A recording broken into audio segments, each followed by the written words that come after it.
And so when I got to Sul Ross in the fall of 2019, I thought, okay, I'm going to come in here.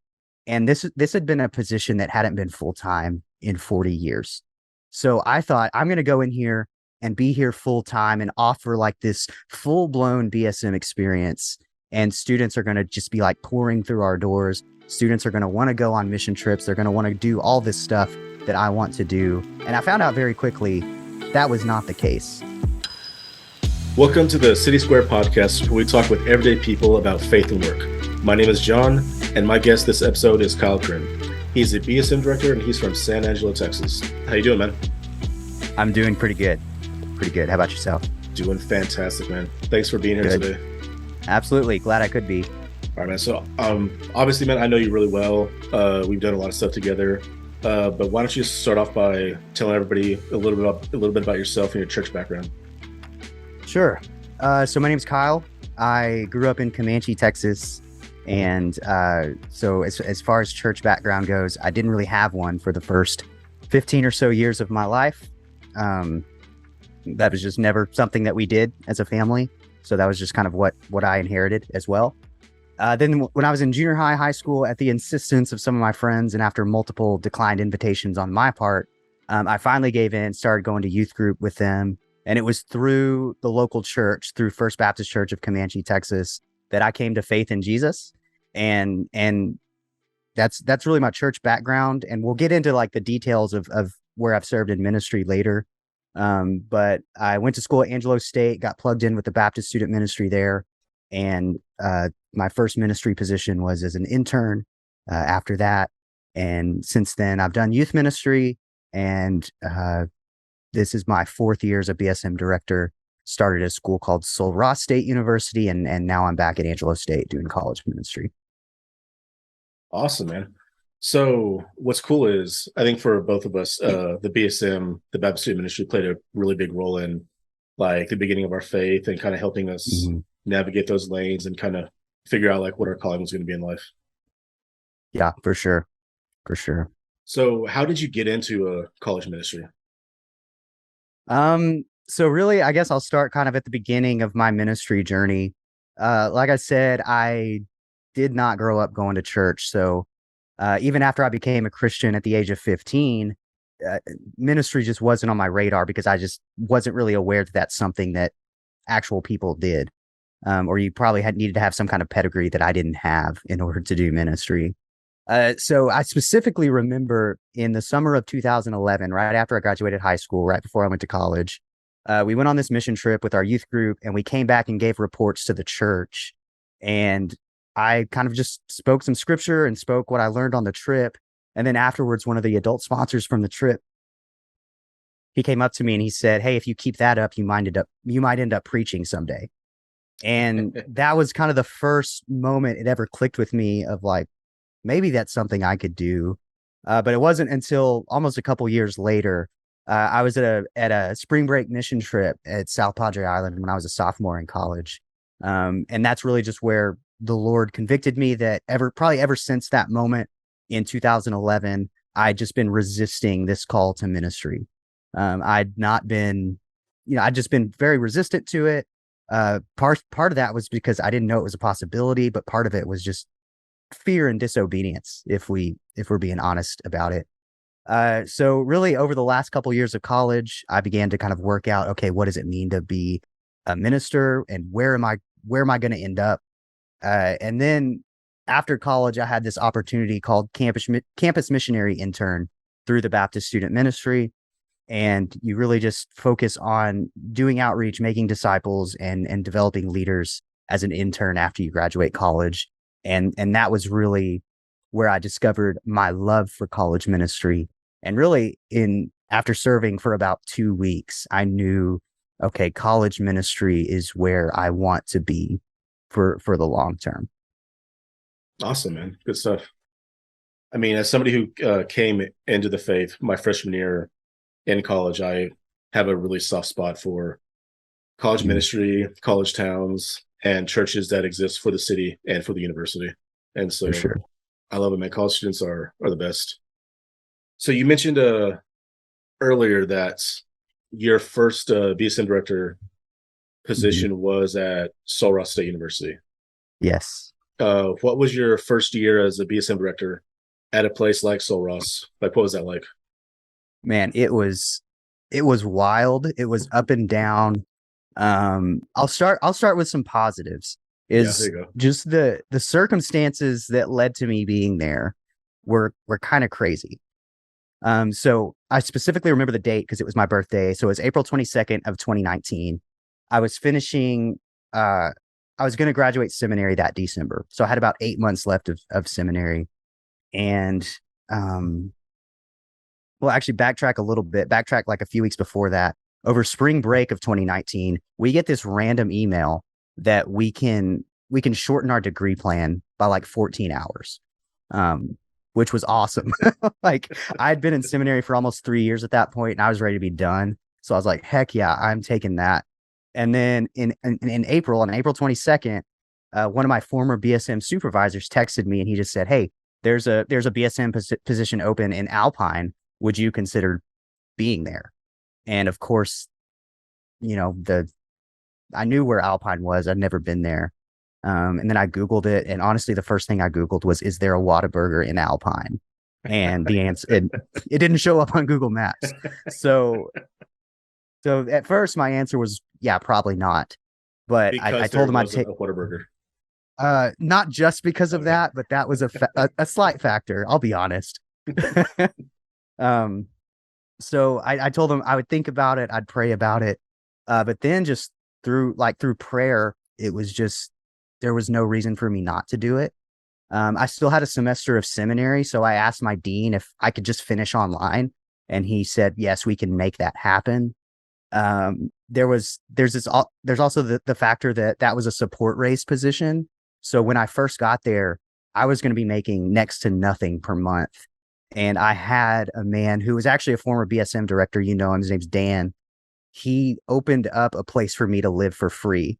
Not just his house, but he had this little like portable building that he out of his own pocket like turned into an apartment. And he worked hard for like 2 months before I got there to just make this apartment for me, paying for it himself just so I could live there for free. So those are like some of the positives. Just all these things fell into place, and all these excuses, these reasons why I couldn't go, why I shouldn't go, they were just falling down in front of me. Um, and so when I got to Sul Ross in the fall of 2019, I thought, okay, I'm gonna come in here, and this had been a position that hadn't been full time in 40 years. So I thought I'm gonna go in here and be here full time and offer like this full blown BSM experience. And students are gonna just be like pouring through our doors. Students are gonna want to go on mission trips. They're gonna want to do all this stuff that I want to do. And I found out very quickly that was not the case. Uh, so immediately I was kind of humbled. I was kind of taken like just, oh, I'm doing all this stuff. Why doesn't anybody want to do it? I'm offering more than just like a once a week meal and worship. I'm offering evangelism training. I'm offering these mission trips. I'm offering these social events, and nobody's wanting to do any of these things. And we'll probably get to like culture later of how important culture is in college ministry and how important the culture of the town is and the campus. But really, I think kind of your question was leading me to talk about how my first year as a BSM director was the year COVID happened. Yeah, because So that's that insane. yeah, yeah. So COVID happened about three quarters of the way through my first year as a BSM director. It happened like everything was going down while we were on our spring break mission trip in South Padre. And, there were a bunch of schools there, and school after school after school started announcing, like, hey, don't come back. And Sul Ross was one of the last ones to announce that. But by the time that week was over, every school that was there, they said, don't come back for at least a couple of weeks. And then we all know how that ended. It turned into the entire rest of the semester. Um, so ministry on my first year, it was probably the craziest time ever to do college ministry in the United States. Um, And yeah. Because I mean, like everything that you were planning on doing in like your evangelism training, weekly worship, discipleship classes, small groups, all that kind of stuff is all like basically tossed aside. And now you're trying to start a ministry, get to know students Mhm. through Zoom invites. Yeah. And so the first thing we did was a weekly Zoom Bible study. And I'm surprised nobody really wanted to do that either. I might have two or three students that would. I think the most I ever had was three students at once. Um, and there were probably about a dozen to 15 students kind of in the ministry before COVID. And when I say in the ministry, I just mean kind of, maybe at least on the periphery of what we were doing, who had come to our events. So yeah, doing Zoom Bible study. I know a lot of places that had some degree of success doing it, but I'll admit we were not one of them. Right. Because I mean, in a sense, I mean, I'll say this, I don't mind saying it. You were basically, in a sense, trying to start the college ministry up from scratch, so to speak. It wasn't Yes. already Yes. pre-established. It didn't have like what do they call it, systems and pipelines Hmm. and all that kind of fun, weird terminology, all that kind of Yeah. stuff. For the past few years, the BSM had just kind of been sustained. Yeah. Um, and not necessarily those systems weren't in place. There was not much culture in place. There wasn't much structure there. Yeah. So like the C word has come up a couple times, culture. Hmm. How important is, I guess, well, city culture, like the city that the Hmm. university's in? Like, how important is that culture Hmm. when you're trying to basically start or sustain a college ministry? Yeah. So I think it's very helpful when the community that's around the university loves the university. And you were at Sul Ross, you were at Alpine, and I think over the past decade or two, that that investment in the university was very lacking from the city. Would you agree? Yeah, it's Yeah. because I was a student there from '05 to 11, Hmm. 4-year degree in 6 years, and it was different, man. It was different. Yeah. Yeah. So I think people like to feel valued. So if nothing else, if the students at the university feel like, oh, it's not just a university thing, but the people in this community actually care. They're invested in us. They want to see us do well, not just as a ministry, but as a university. But there was this weird dichotomy in Alpine. I feel there was Alpine, and then there was the university, which was kind of own its own city in and of itself, and there wasn't much, I don't know, much goodwill between the two. No, yeah, that's spot on, man. It's like, I mean, we don't have enough time. Yeah. But I mean, yeah, that's just the best way to put it, man. The way you said it's just the Mhm. best way to put it because there's always there's a tension there because Mhm. just it's almost like Sul Ross was a city put on Mhm. top of the another city which was Alpine, Yeah. and they're just like there. Mhm. Yeah. So how important is the university culture? Mhm. I've learned that, I mean, as far as like looking at it from like a sociological standpoint, obviously, I don't even need to say this, like preface this with obviously, your prayer, your closeness to God is what's going to determine your success as a college ministry. But if you look at it from like kind of a sociological angle, I think culture is everything. And learning who are your students? Like who are you trying to reach and what do they want? I remember a specific conversation that you and I had, and it was kind of a light bulb moment for us both, where it was kind of the culture of the town of Alpine is it's very much a retiree kind of place. People move to Alpine because they want to be left alone. They like being in the middle of nowhere. They like not being close to the city. And I think students who would go to Sul Ross and tour it were the kind of students who were kind of naturally predisposed to being introverted, wanting to be kind of loners. And so the culture of the students there was just different than any place I had ever been. I obviously spent significant time at Angelo State campus. It was different. I spent significant time at another university where Logsdon Seminary was, and it was a private Christian university, so it was different. And Sul Ross was kind of its own animal. It was a lot of and so many things were a part of that. We were predominantly Hispanic, so the cultural Catholicism comes with that. And it wasn't even uh well, I think the big thing that comes with that is we had a lot of students who were from places that were culturally Catholic, predominantly Hispanic. So to me, it was almost like when I was going in to be a minister, I was an outsider. I was a minority. And that's the first time in my whole life that I've been a minority in a place where I lived and was trying to do ministry. Oh, that's fascinating. So yeah, yeah, because a lot of our students, for instance, were from El Paso. And in El Paso, it's predominantly Hispanic, lots of cultural Catholicism. So I was almost it was uncomfortable for me to be an outsider because that's what I was. And I never thought living in Texas that would be that would be the case, but it was. Another thing to consider about your campus is, why do students go there? Students were predominantly at Sul Ross because it was cheap, because they wanted to play a sport, and they didn't really care where they went, or they were there because they treated it like a community college. Because it's cheap, I'll spend a year or two here, then transfer to my dream school or to somewhere I actually want to be. So there's just so many things, and I could go on and on about the culture of Sul Ross and how important culture is in general.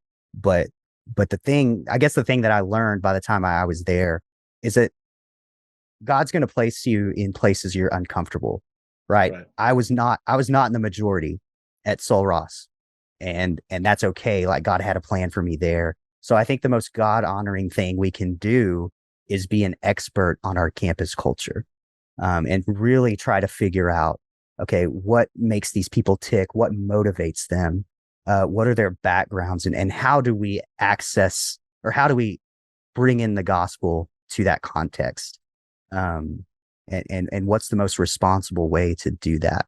So yeah, the most God honoring thing we can do is figure out the culture around us, and not have this copy and paste gospel where we apply it the same way to every single person.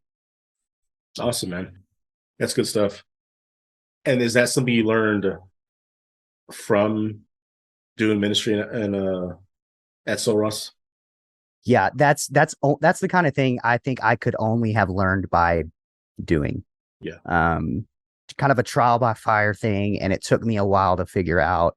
And I was there for 3 years, and even towards the end, I was still learning things about our campus culture that were enlightening, and that kind of made some things click and kind of guided my decisions. Nice, man. Nice.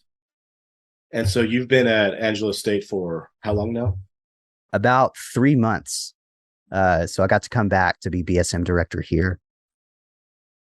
So it's your first semester there. I mean, how's that going, and how has that been different from being at Sul Ross?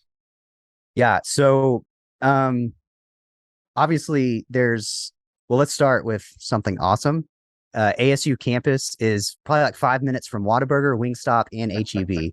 So I could be here for the rest of my life and be perfectly happy. But, I would say that, sorry, what, can you repeat your question? So I'm actually kind of glad you did that, because Yeah. I need to clear something up real quick.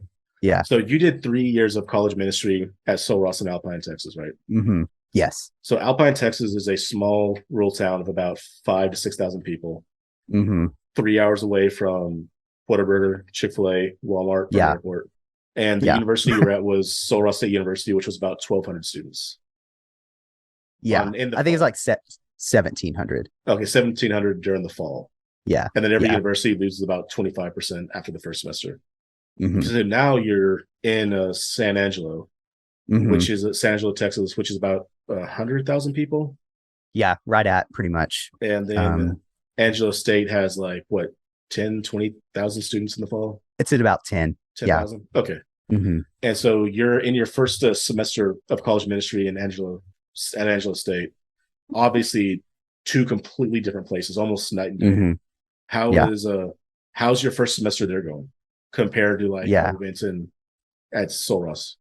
Yeah. So the campus I'm at is literally twice the size of the whole town that I just came from. So it's pretty it's pretty wild. Um, but this semester is going well, and it stands in pretty stark contrast to my first year at Sul Ross, because this has, the BSM director who was here before me, named Lee. He had been here for 21 years. He was my BSM director when I was a student, when I was a campus missionary intern. And just the things that he did, it really helped me just to like, I didn't have to do what I did at Sul Ross. The things that he did for years and years have benefited me greatly. Just kind of the stuff he's had in place. I'm not trying to figure out just the most random stuff. At Sul Ross, I was trying to figure out like where the light switches were and all Not this just where stuff. the light But switches were, but which light switches actually work. yeah, which ones work? Um, and but Lee really set the table well for me to succeed. And I came in, I inherited 30 student leaders. That Um, doesn't even make sense to me. Like I don't there even know was what you just said.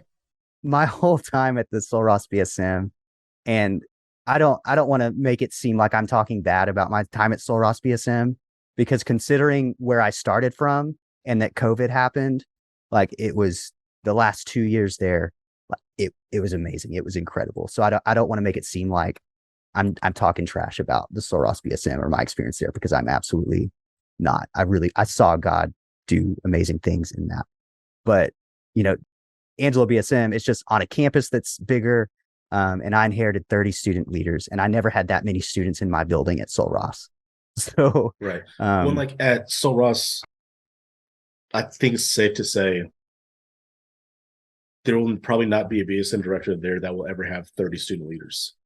That the campus is not that big. It's a different culture. It's a different mhm, everything. And so it's not mean one is better or more fruitful than like the other one. It's just mhm, they're different places. Like they're night and day, which is I think what yeah, I feel like we're getting that point across. And so yeah, yeah. yeah, Faithfulness is obedience to what God is calling you to do with what you right. have. And uh, the students that I met at Sul Ross were incredible, and I loved them dearly. Um, and the students that are here at Angelo, I'm getting to know them, and things are going well. Yeah. Nice, man. And so do you think a part of that has to some of this has to do with the fact that you were a student there, you were a part of the BSM? Hmm. Yeah. So I think a big part of, because in leadership and ministry, you your primary role is to, especially when you have 30 student leaders, one of my primary roles is to be kind of a shepherd and a pastor to them. And I think when you are excited to be at a place, that's contagious.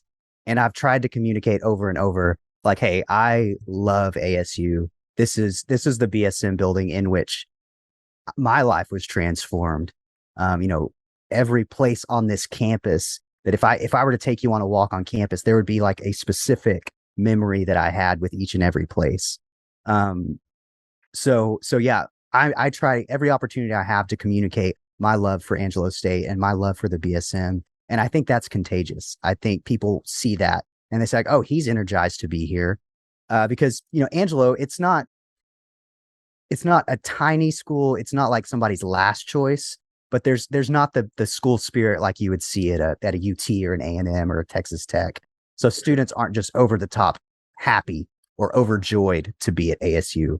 But I am. I'm probably the person, the happiest to be at ASU of almost anybody. So, and I'm not even a student here.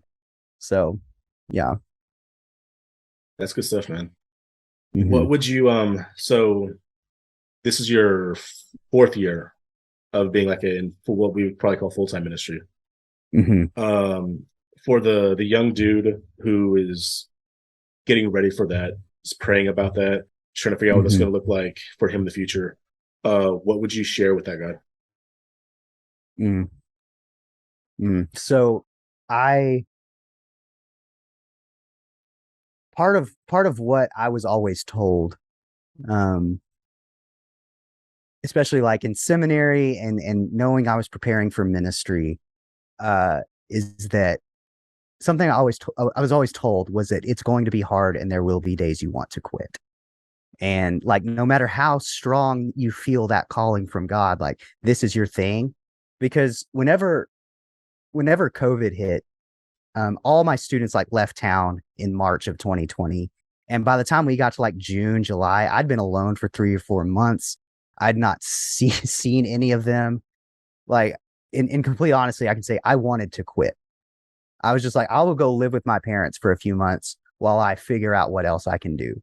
Because I don't want to be here anymore. And then fortunately I didn't quit.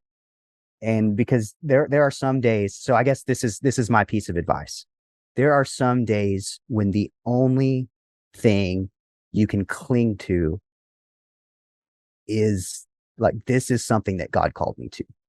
Like you just hold fast to your calling, and a lot of days there's great stuff going on, and you can see like, oh yeah, this and this, these are all reasons why I want to keep doing this. But there have literally been times in my college ministry experience where I wanted to quit, but there was just this calling from God and this clinging on to that and that alone that have made me stick with it. That's yeah, man. That's dude. That's actually really solid. That's Yeah. actually really good. Um, because you if you can't, it is it is really easy to quit ministry if you don't have that security that God called me to do this, so I'm to do this, so Mm-hmm. I'm going to do this. Yeah. And you don't, man, this is one of the I hate saying this because I hate whenever people have said it to me. You don't really, I don't think you can fully understand that till you're actually knee deep in the mud in the trenches. Mm-hmm. Yeah, And for so sure. one of the things that people tell you, I'm assuming you've heard this also, is that the spiritual warfare is thicker when you're out there. And Mm-hmm. so like when you for people who are gonna like to church plant, they always say, hey, they always warn you. They give you all these warnings. And like I'm listening to all these warnings. I'm listening to them. And one of them was like the spiritual warfare is it's rough, it's thick out there. And I was like, okay, I hear you, I got that. I'll take note of Mm-hmm. that. But man, like you don't understand what that means till you're there. Yeah. Yeah. And And go ahead. yeah, I've experienced, I'd say trying to think of a good way to word this, the deepest depths that I've experienced have been because I'm in ministry. Yeah. And like that is, it just doesn't make sense, because you think when you're young and before you have like that first ministry job or when you get your first ministry job, like you're on top of the world and Right. life is going to be awesome and I'm going to spend the rest of my days talking about Jesus to people. And that doesn't always happen. And there were times, during that summer of 2020 where I said, if I wasn't in ministry, I wouldn't be feeling this way. And it's tempting to walk away. And fortunately, I've never had the experience where I worked in a church or a ministry where people hurt me. But I know that's another thing that happens all the time, where you're Yeah. hurt by people, you're isolated by people, and it's really easy to get discouraged in doing that and say, well, why? If I wasn't in ministry, I never would have experienced this. Absolutely, man. And so you saying clinging to the truth of your calling, that's a big one. Mm-hmm. Clinging Yeah, to the truth of the gospel that yeah, Christ is alive and well today, that's true. I mean, yeah. those are all things that they I some of the stuff is, you might have heard it so many times it sounds cliche, but I mean, that's the whole reason why we do what we do. That's the whole reason why we're out there. That's the whole reason the ministry and the calling exists, is Yeah. because the gospel is true and Christ is alive and well, and he is the Hmm. King of Kings. And so like when you're going through those dark and difficult times, you just like, well, I'm here because of Christ. Yeah. And man, there's nothing that you haven't endured and that I haven't endured that those before us didn't already endure. And God got them through it. And some of the stuff that other people have endured is Hmm. significantly worse than any things that you and I are ever going to deal Yeah. with. Yeah. And I would say, just kind of to also kind of on that note, is that I think the biggest clarity came when I started being honest with people about the way that things were going and how I Yeah. felt, and like talk to people about it. And then I found out that I wasn't as alone as I thought I was. That's Um, always good, man. yeah, Yeah. yeah. And another piece of advice to tack on. So cling to your calling first and foremost. Sometimes that's all you have, but also just cling on to the small victories. Um, Coming out of that summer of COVID when students were coming back, you remember this because you were there. We had this outreach event at the park in Alpine, Oh, and yeah. 3 students showed up. But those were students who were like rock solid pillars in our ministry for the remaining 2 years that I was there. And I feel like most ministers, if 3 people showed up to their event, would be like, man, this was an abysmal failure. But I remember specifically like driving home that night because it was you, me, and those 3 students. Yeah. Um, I remember driving home that night and just feeling like the sense that things are going to be okay. Um, That's good. yeah, yeah. Like That was I good. don't just immense relief. One of the most relieving experiences I've ever had. And I specifically remember uh, one student. He asked me, he's like, "So where's everybody else?" And there were like a few upperclassmen who have kind of been like in and out of our ministry the prior year that I was like, oh, maybe they'll come back. I don't know. But I was like, they'll be here soon. Like they couldn't come tonight. And then like we found out over the next couple of months, like those freshmen were it. And over that year, we were able to build a core group of like 8 freshmen. Um, and that's really how the ministry started to succeed. Like God just started to use those 8 freshmen, and the next year they were sophomores. And um, right before I left, I was talking to them, and I was like, "Hey, y'all remember?" And y'all asked me like, "Hey, where's everybody else?" I was like, "I knew in my mind that y'all were it, but I just didn't want to tell you that at that time." So, so That's yeah, awesome, cling to the man. small things. Even if it's three people showing up to your first event, like get excited about that because they're going to see your excitement about it. And like I said earlier, your excitement is contagious. If you're the leader, people are looking to you. Nice, man. Yeah. Nice. I remember that even in the park, texting you, I think the next day, like asking, like, "Hey, man, is it cool that we invite insert name here? Yeah. So, her to go to church with us at the Hmm. church we were planning." And then I think you gave me some kind of like snarky like reply, like, why are Yeah. you asking me? It's like Yeah. it's like I got reasons, man. I got my reasons. Yeah. I understand. um, so tell the people about your podcast, man. I've been bursting at the seams. I got to plug my podcast. My podcast is called Not a Christian Podcast. And it's my slogan is it's not a Christian podcast. It's a podcast that happens to be Christian. So, and you have to be like pretty attuned to Christian culture to really understand that and to get it. But really, man, I talk about anything and everything. There are some episodes where I don't really mention anything church related or theologically related or ministry related. But then there are some episodes where I do like to dive into theological topics. So it's really a mixed bag. So it's not for everybody, but I have a fun time doing it. And it's a little lighter in nature, and that's by design because it was actually a result of the pandemic. I was like, man, I really need a friend right now. So I was just like, I'm just gonna be like someone's friend through the internet. And with your friends, you talk about the most random stuff. So that's what I do. And I'm 81 episodes in now. Been doing it for almost 2 years. So yeah, I That's I love awesome, it. man. And you usually you produce episodes bi-weekly, correct? Uh it was weekly. Right. I moved.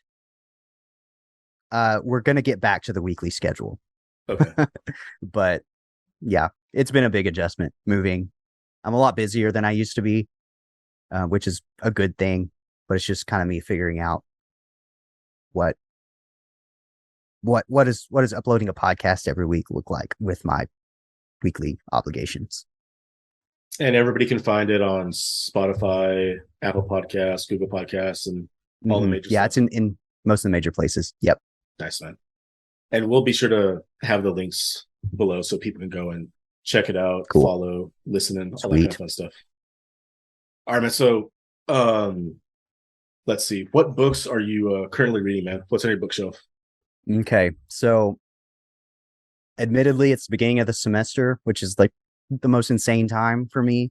But I'm in the middle of, or a couple chapters into a book called Hero Maker by Dave Ferguson.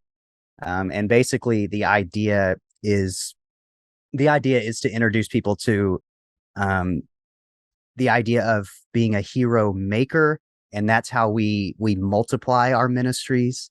So it's like everybody wants to be a hero in ministry, but few people will take on the call to become a hero maker. Nice, man. Yeah. Yeah. 3 chapters in. Yeah. It's been good so far. And as the more I've realized, like I have 2 interns now. I have, like I said, almost 30 student leaders. Uh, it's going to be more and more important for me to enable other people to do ministry.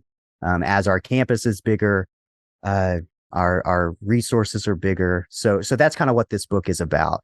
It's about, hey, let's look beyond, growing as a ministry or just adding numbers to our ministry, but let's go about making our ministries multiplicative. So if I can put other people in the spotlight, if I can enable other people to be those spiritual heroes to people, our reach is going to be much bigger than if it's just me. Okay, cool, man. Yeah.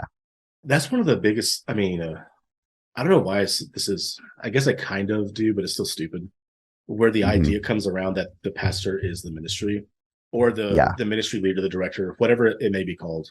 Yeah. But the idea that the person leading it is Mm-hmm. the ministry, Yeah. And and that is fueled by celebrity pastor culture where they want that. Like the pastor wants to be the center of attention. And that's what gets communicated to us, the common folk, as what is cool and successful. So I think it was yeah. after my second, not my second favorite, but like after the second downfall of my some of my favorite celebrity pastors crashed and burned epically. I was like, Yeah. I think I'm done with that. Yeah. Yeah. Probably a wise Oh choice. man. I mean, I've said this to a couple of people, but it's really sad and pathetic when Joe Rogan seems to be the one that understands more so than the Christians that the words celebrity and pastor do not mix. Yeah. Yeah. And like that's some wisdom right there. And the Christians are obviously not understanding that. Oh man. Yeah. So I think like the biggest successes are in ministry are when, you teach someone else something and you see them do it and you see them making an impact, making a difference. Like to me, that's been more life-giving, than any point where I've ever stood on a stage or in front of a crowd of people or gotten some kind of recognition, is investing in someone's life and seeing them turn around, invest in other people's lives, and make an impact for the Lord. Yeah, man, that's what we see throughout the scriptures, man. That's like that's what the ministry is like when Yeah. Paul says, "Follow me as I follow Christ." That's Yeah. what that's what the Yeah. that's what we're supposed to do. Yeah. And Hero Maker points out John 14:12, where it says, or Jesus is saying, "Truly I say to you, whoever believes in me will do the works that I do and will do greater things." And I don't think that was Jesus hyping up the disciples saying, "Hey, your abilities are greater than mine, but you're going to go, like, there's one of me and there's 12 of you, and then you're going to multiply. So through your ministry, after you multiply, your impact is going to be far greater than mine." So that's kind of the basis of this book. Is this was Jesus's ministry model, right? When he was crucified, he had 11 followers, and that was it, which by our standards would be an abysmal failure. Yeah. And on top of But that, it was just regular, ordinary people. yeah, nobody really particularly like respected them or cared about them. How do you feel about the current state of the Texas Longhorns? I'm hopeful. We Quinn Ewers got knocked out for a few weeks, but this is deja vu, because in 2010, if Colt McCoy had stayed in that game, Texas would have been national champions over Alabama. And I say 2 weeks ago, if Quinn Ewers had not gotten injured, Texas would have defeated number 1 Alabama. That's weird, right? Yeah, it's almost like, I don't know. But Texas is going to run the table. Quinn's going to come back. We're going to make it to the playoff. We're going to avenge Alabama in the national championship. You heard it here first. Texas is back. I've fully leaned into the stereotypical Texas fan. Every year. We're back. It's our year. We got this. That's like the typical state of any like football fan in Texas in general. Yeah, I'm a Cowboys fan too, but I'm less optimistic about the Cowboys. It's not good right now. Yeah, man. When he got knocked out, man, that was trippy.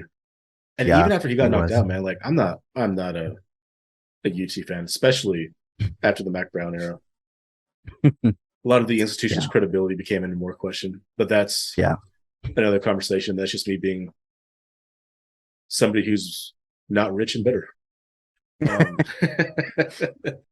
But when he got knocked out at of the Alabama game, dude, that was really like deja vu. And then like UT didn't get blown out, and like this is deja vu again. Yeah. And like, what would college football look like today had Colt McCoy not got knocked out of that game? Texas would be the dynasty of all dynasties. I believe that with like 10% of my heart. That's still a lot. Yeah, that's a bit generous. But what are your thoughts and opinions on ketchup? Garbage if you put it on a hot dog or a hamburger. It's fine on fries, and it's fine on some forms of chicken. But if you are an adult and you are putting ketchup on a hot dog or a burger, you need to stop. Oh, man, so you're more liberal than I am, man. How so? French fries go with black pepper gravy. They don't go with ketchup.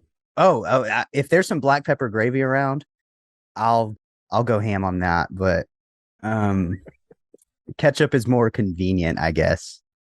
Also, so I did a rant about this on my podcast. I don't remember what episode it was, but literally, like in the 1950s, McDonald's wanted to make hamburgers more appealing to children, so they started putting ketchup on them, and that was why ketchup is now on burgers, because they wanted to appeal to children, and the children never outgrew it, and now there's adults out here eating ketchup on their burgers. It's ridiculous, dude.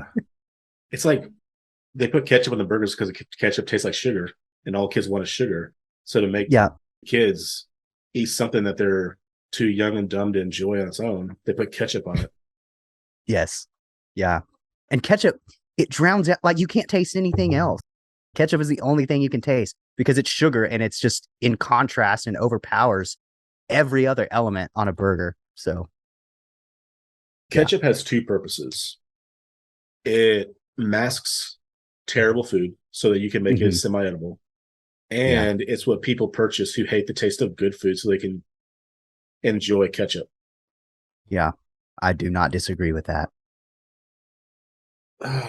I you know what it's like, man, to work hard grilling for people and they go and put ketchup on it before they ever take a bite of it. Like, the Yeah. state of our culture is ridiculous. Mhm. Yeah, when I have BSM events and we have like burgers or hot dogs, I have a moral dilemma just buying ketchup for people to use for it. Like I feel like I'm violating like a part of my true identity. I feel like I'm violating the image of God that was created in me. It's just like this moral dilemma every time. I always put ketchup out for people because I know they want it, but it kills me a little inside every time I do it. You should charge the students that want ketchup, man. Like free for everybody Yeah. unless you want ketchup. Missions fundraiser. We'd make a ton of money. Do you want to? Have I told you about my fantasy football team? I don't care. So You don't want to hear about my lineup? nope, not at all. Don't want to hear about your last matchup. Don't want to hear about last year. Don't Dude, care. last year I killed it last year, man. I don't care. Remember? When did you develop a hatred for fantasy football? Um, so I've played fantasy football. And okay, so I don't hate fantasy football. I hate how much other people think I care about fantasy football. See, that's interesting, man, dude, because I love football, but I Mm-hmm. detest the Cowboys and their fans. And I guess it Yeah, includes, that might include you. It depends. if I wasn't a Cowboys fan, I would detest Cowboys fans. I already kind of do. I feel like I'm a Cowboys fan, but like I've been numb for close to a decade now. So I like have that. no hope for the Cowboys. I will not. If they make a Super Bowl at some point, that's when I'll start like having some hope. Like, okay, we got here. Let's see what we can do. But it's the same thing year in, year out. Um, but yeah, back to the fantasy thing is that I've tried fantasy football and it just wasn't my thing. But when people like in real life start talking to me about this fantasy football like lineup they had or this fantasy football matchup, that did not actually happen. Like this, it didn't happen. It's not based in any reality. And people post about on social media about their record in fantasy football. And if you're 2-0 now, I hope you lose every game for the rest of your season if you tweet about it or if you post on Facebook about it. I actively hate your fantasy team if I know anything about your fantasy team. Oh, dude, that's awesome. You remember when I did the Instagram, you had my Instagram live like almost a year ago? Mm-hmm. Yeah. You asked me if I wanted to plant a church, man. Want to be doing this? With me? Yeah. You asked me, it's like, hey, when Oh. do you want to? You're like, we agreed on 80% of things. And you asked me, it's like, do you want to go plant a church? Oh, I was like, yeah. dude, Because I'm down. yeah, all my opinions that people hate, you actually like most of them. So, Yeah. yeah, we'll start a church and we're united around our hatred for ketchup.